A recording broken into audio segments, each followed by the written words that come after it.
अब दुर्योधन पितामह भीष्म को खुश करने के लिए अपनी सेना के सभी महारथियों से कहता है, आप सब के सब लोग अपनी जगह पर रहते हुए पितामह भीष्म की चारों ओर से रक्षा करें। श्रीमद् भगवत गीता सार, पहला अध्याय, अर्जुन विषाद योग, 11वां श्लोक, युद्ध नीति। अयनेषु च सर्वेषु यथा भागमवस्थितः भीष्ममेवाभिरक्षन्तु भवन्तः सर्व एव हि। दुर्योधन को विश्वास था कि हमारी विजय भीष्म और द्रोणाचार्य पर निर्भर है। उसे युद्ध में भीष्म और द्रोणाचार्य से बहुत आशा थी। वो अच्छी तरह जानता था इन दोनों में से किसी ने भी उस समय एक शब्द भी नहीं कहा जब द्रौपदी का चीरहरण किया जा रहा था। उसने न्याय की भीख मांगी थी, परंतु वह यह भी जानता था कि दोनों के मन में पांडवों के लिए प्रेम भाव था और इस प्रेम भाव को उसी तरह त्याग देंगे जिस तरह उन्होंने द्रौपदी चीरहरण के समय किया था। यहाँ दुर्योधन अपने सभी सेना नायकों को पितामह भीष्म की रक्षा करने के लिए और उनके साथ रहने के लिए कहता है। यह कहकर दुर्योधन भीष्म को अपने पक्ष में लेना चाहते हैं। आप सभी लोग अपनी जगह पर रहते हुए पितामह भीष्म की चारों ओर से रक्षा करें। जिस जगह पर आपकी नियुक्ति की गई है सब ओर से भीष्म जी की रक्षा करें, क्योंकि जब तक पितामह भीष्म उनके पक्ष से युद्ध कर रहे हैं तब तक उन्हें कोई नहीं हरा सकता।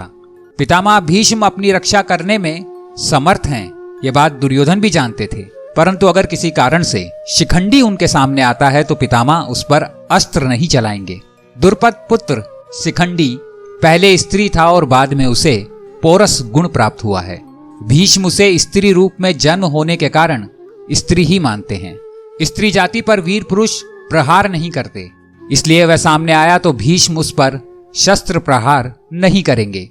पितामह उसको एक स्त्री समझते हैं, इसलिए उन्होंने शिखंडी से युद्ध ना करने की प्रतिज्ञा ले रखी थी। शिखंडी भगवान शंकर के वरदान से पितामह भीष्म के वध के लिए ही पैदा हुआ है। इस बात को लेकर दुर्योधन सभी महारथियों से भीष्म की रक्षा करने के लिए कह रहा है। दुर्योधन अपने सभी सेना नायकों को बताता है कि किसी भी तरीके से शिखंडी पितामह के सामने नहीं आना चाहिए, और अगर शिखंडी पितामह के सामने नहीं आता है तो आप सब लोग निश्चित रहें, विजय हमारी ही होगी। भीष्म पितामह के शौर्य की प्रशंसा करने के बाद दुर्योधन ने सोचा कहीं अन्य योद्धा ये ना समझ ले कि उन्हें कम महत्व दिया जा रहा है। दुर्योधन ने कूटनीति ढंग से सभी से कहा, भीष्म महान योद्धा हैं, परंतु अब वे वृद्ध हो चुके हैं। हो सकता है किसी दिशा में युद्ध करने लग जाएं और शत्रु इसका लाभ उठा ले, इसलिए सैनिकों को चाहिए कि चारों ओर से उनकी सुरक्षा का विशेष ध्यान रखें। अपने स्थान पर खड़े रहकर आप सभी पितामह को सहायता दें जिससे शत्रु व्यूह ना तोड़ पाए। उसका आदेश है कि सभी योद्धा और नायक अपने स्थान पर रहकर युद्ध करें।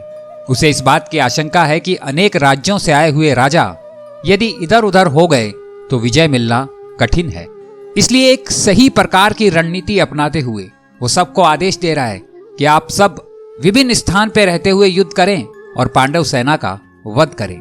द्रोणाचार्य के द्वारा कुछ भी ना बोलने के कारण दुर्योधन का उत्साह थोड़ा कम हुआ। ऐसा देखकर भीष्म की बात को संजय आगे के श्लोक में कहते हैं।